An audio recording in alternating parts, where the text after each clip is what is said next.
It's Monday, April 17th. I'm Trevo Anderson. And I'm Josie Duffy Rice, and this is What a Day, where we will be the ones asking Bad Bunny the important questions from now on. Yes, but he has to come back from the desert because I'm not going to Coachella ever. Ever. My window has passed, and thank God.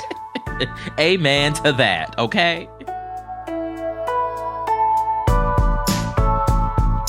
On today's show, French President Emmanuel Macron signed off on a deeply unpopular measure to raise the country's retirement age.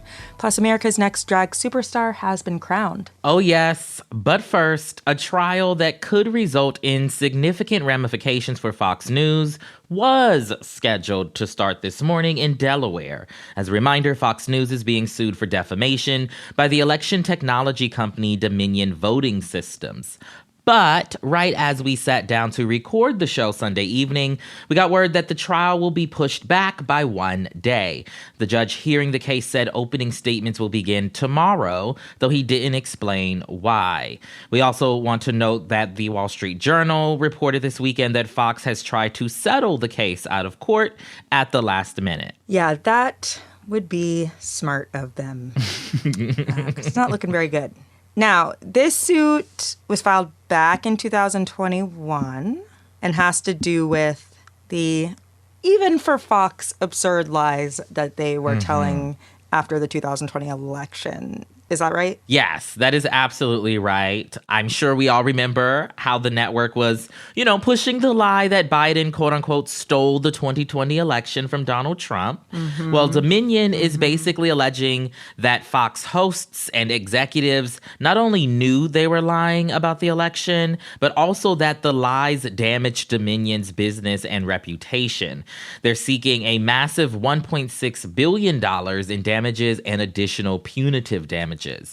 Now, the trial, which is projected to run for 5 or 6 weeks, is of particular interest because defamation cases are really hard to win in the U.S., largely due to the Supreme Court's 1964 ruling in New York Times versus Sullivan, which dictates that an entity can't have just lied, but they must also have known they were lying at the time and have done it with actual malice. So this could really become a big deal regarding the First Amendment and whether the actions of Fox News are protected or not. Yeah, it's an interesting case in part because Clarence Thomas and some other people on the Supreme Court have expressed some willingness to overturn New York Times versus Sullivan and lessen the necessary standard for libel or for slander. And so that makes this even more interesting because, as we know, Clarence Thomas, big Fox News guy.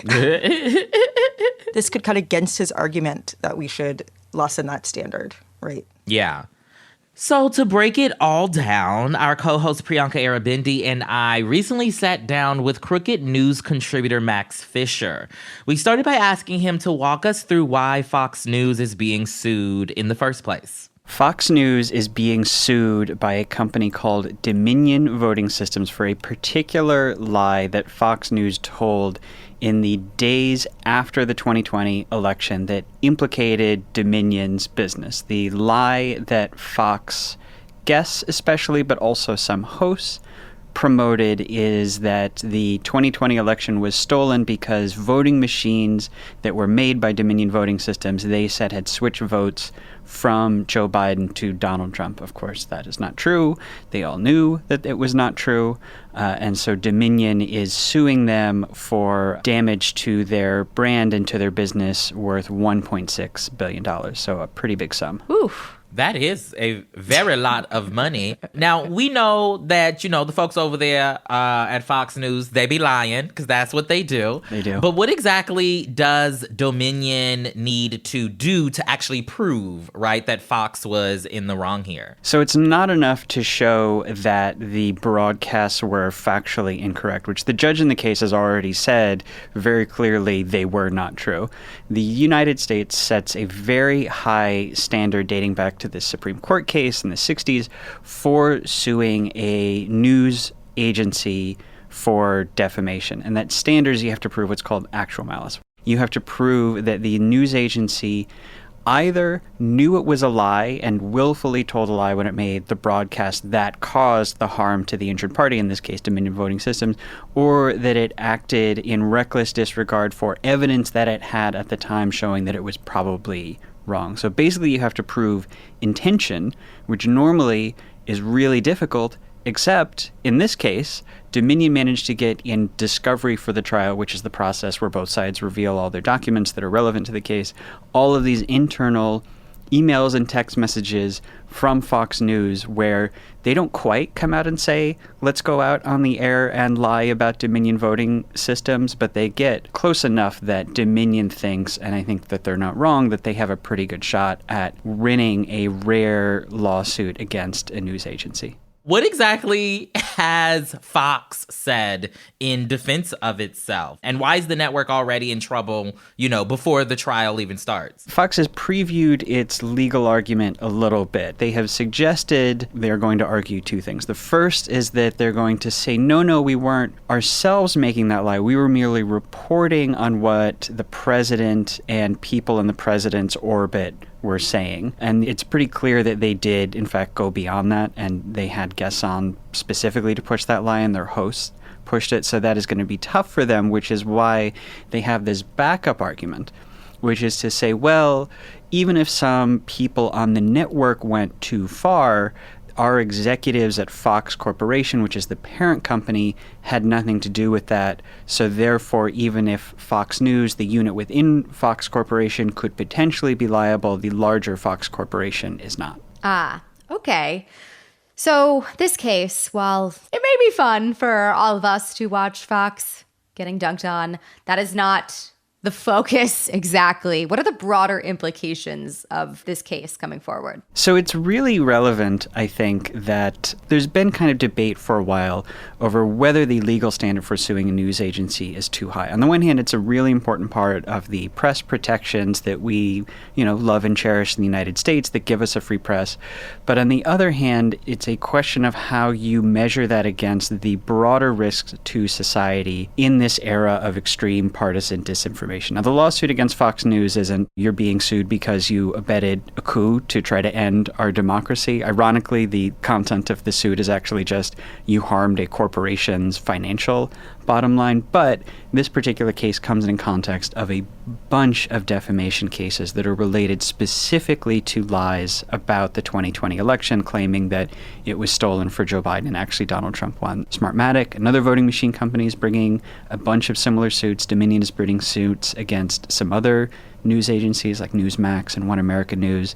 There are also some cases being brought against James O'Keefe, who is this conservative activist, and some brought by some government workers who were involved in vote counting and who were implicated or named in these made-up conspiracies.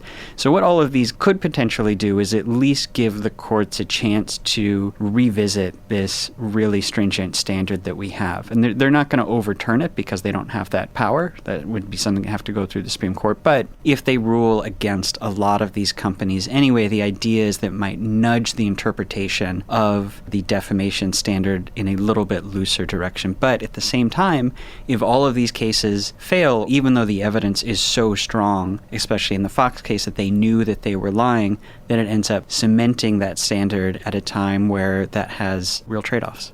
Let's take a quick step back. You mentioned the emails and text messages that came out showing that the network stars, that Fox executives themselves knew that they were lying out the side of their necks, right? What would you say we kind of have learned from all of this so far before the trial even starts? So, I mean, as you say, it's not in itself like a shocking revelation that Fox hosts would lie, but it is still incredibly striking to read these private text messages and emails where you see even some of the network's biggest and most pro-Trump hosts like Tucker Carlson saying before they start airing this conspiracy, when they're seeing it around, they're seeing it on, Newsmax and One American News, and they're saying it's crazy. They literally use, they think, the word insane. Or they're saying this is, it's driving me crazy, or, I can't believe that they're pushing this. There's no evidence for it.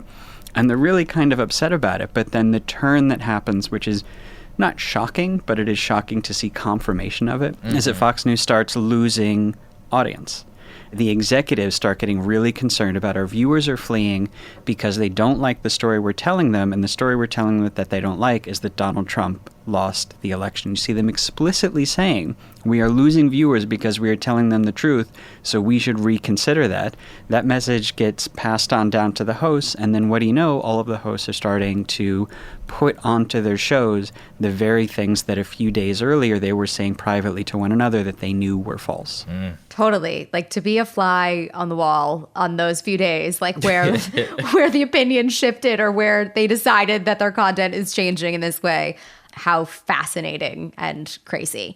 But what should we all, as we watch this unfold, expect over the next couple of weeks? Like, who could take the stand? What should we expect as we watch this? So it looks like we are going to get probably most of Fox's biggest hosts, biggest names, and biggest executives are going to take the stand. Something that's going to be really interesting to watch is whether Fox tries to throw one or two hosts in particular under the bus. Yeah. If they do that, it will be Lou Dobbs and Maria Bartiromo are going to be the people who they signal out. Lou Dobbs got fired, I think, a day after Smartmatic filed its multi-billion-dollar lawsuit for similar election lies. A former assistant to Maria Bartiromo is actually herself now suing Fox News because she said that she was being coerced to lie in her deposition for this trial in a way that would implicate her boss, Maria Bartiromo, and that would exonerate the executives by saying, oh, it was just this host acting out on her own. So I think it would be very interesting to see how they try to kind of like spin and position that. And you alluded to this earlier, that Fox has already like ticked off the judge a little bit because they were supposed to hand off all of these internal documents for discovery way before the trial started so that each side can prepare. And they, like a few days ago, handed over way late a set of internal emails and video recordings, which makes it very hard for Dominion's lawyers to prepare for it. And the judge kind of yelled at them and said, you can't do that. And he threatened to maybe open a kind of investigation into them. It's not clear that anything will come of that, but it is definitely of a character with Fox's broadcasts, I would say, to see that they're pursuing a similar approach in their legal strategy. Fascinating, and fascinating to even contemplate how they will deal with that on the air at their network every night. Yeah, I think it's probably not going to make it onto Fox News. Right, they're not covering it at all. I don't think it's getting wall-to-wall coverage, no. Right-wing media generally has kind of ignored it. It's not shocking, but it does not appear to have exactly sent shockwaves through the right-wing audience to now have this physical evidence that their hosts are lying to them. I mean, it's really striking that the viewers were really, really mad when Fox was telling them the truth about the election, and then when Fox was lying, even when the audience now knows that Fox was lying to them, they're okay with that. They're good with that. That was Crooked News contributor Max Fisher. I'm sure we'll have plenty of updates in this trial to share over the next few weeks. But in the meantime, that is the latest for now. We're going to pay some bills and be back after some ads.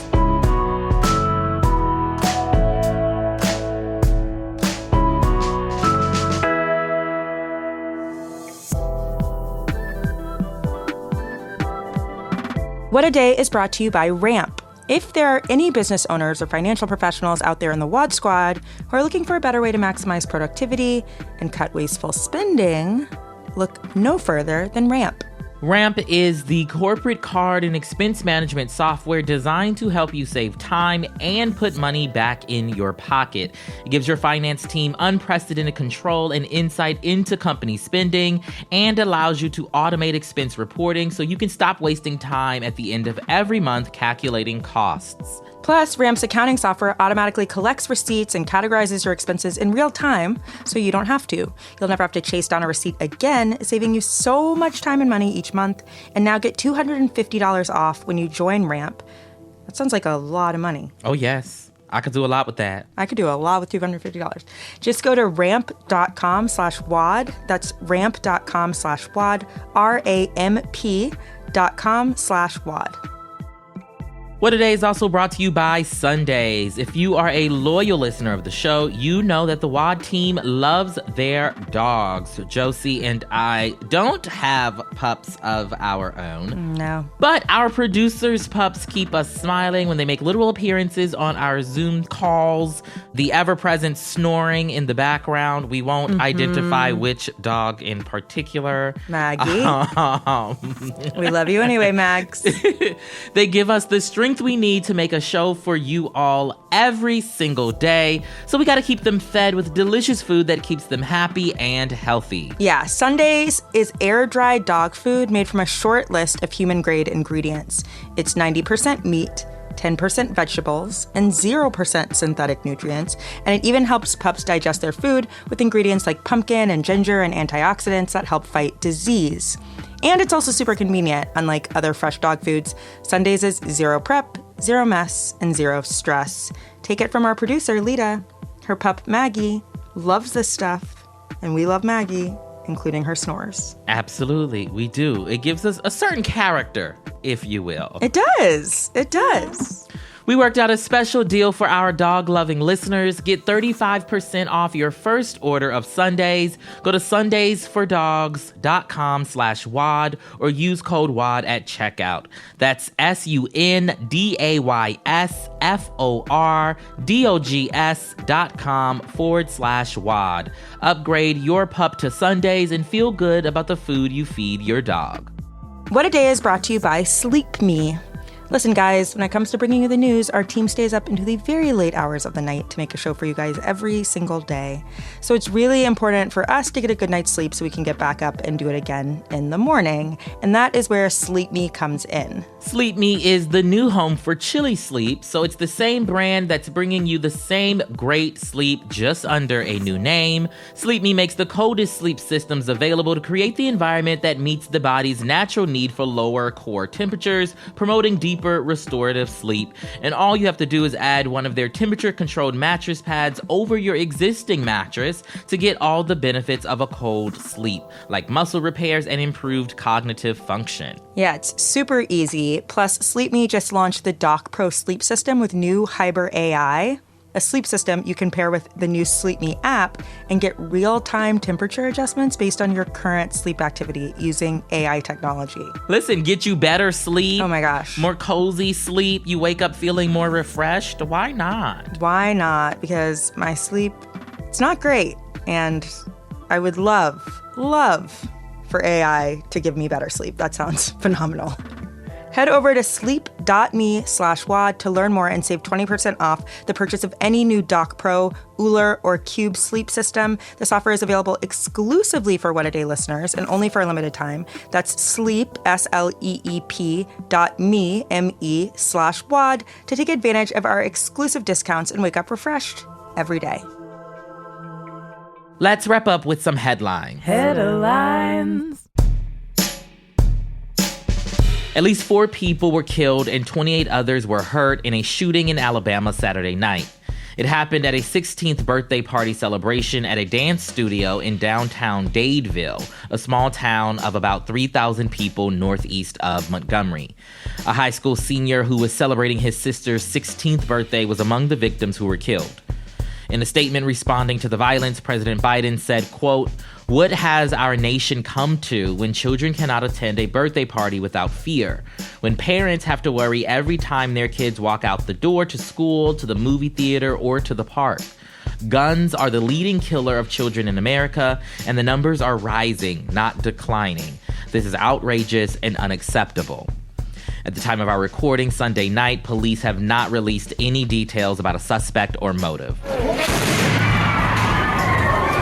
You just heard the sound of an explosive device that was thrown at Japanese Prime Minister Fumio Kishida.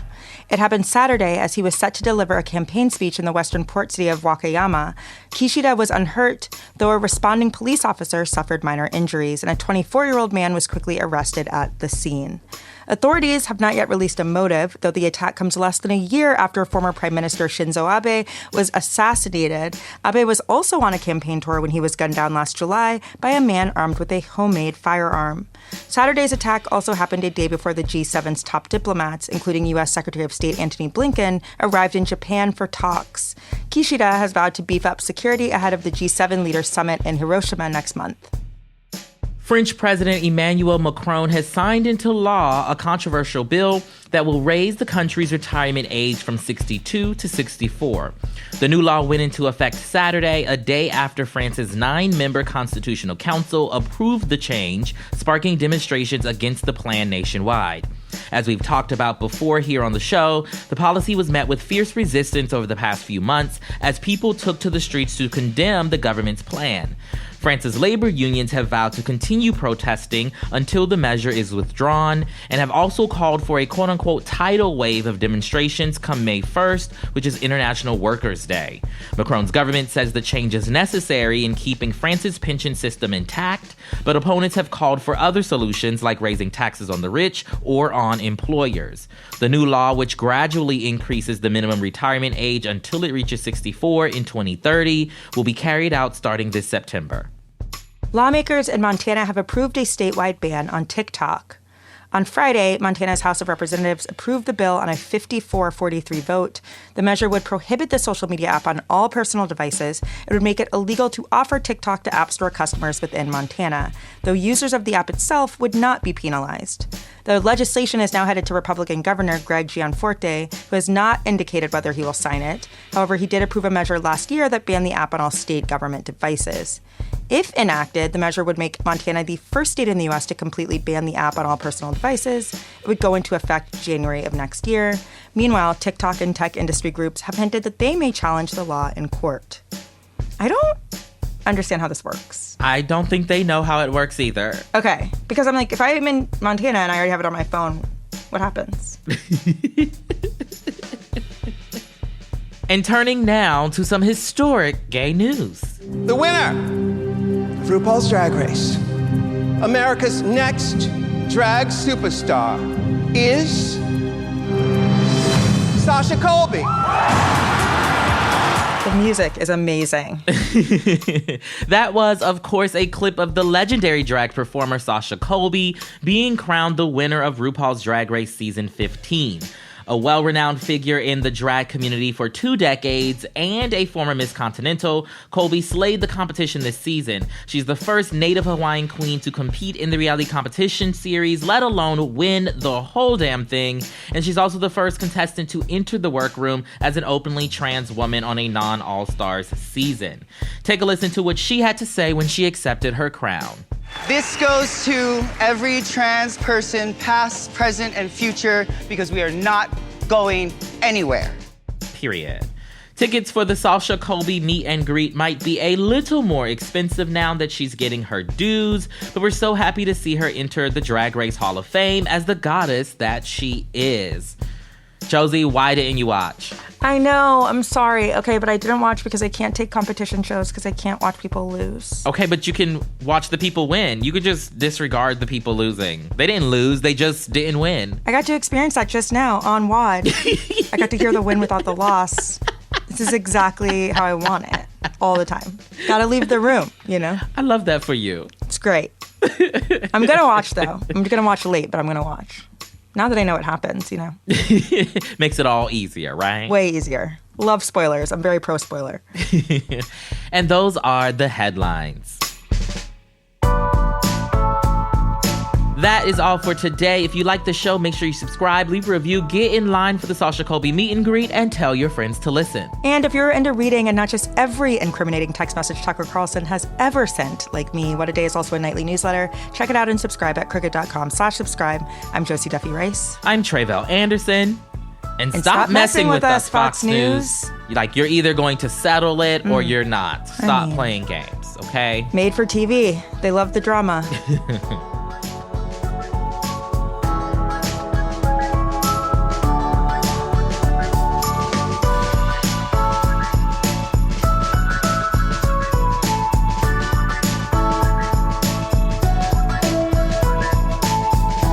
What a Day is a production of Cricket Media. It's recorded and mixed by Bill Lance. Our producers are Itzi Quintanilla and Raven Yamamoto. Jossie Kaufman is our head writer, and our executive producer is Lita Martinez.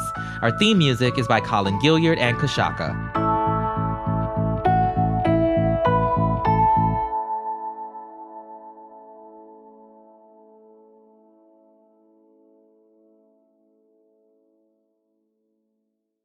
This podcast is brought to you by Ramp, the only corporate card and finance software that makes your finance team smarter.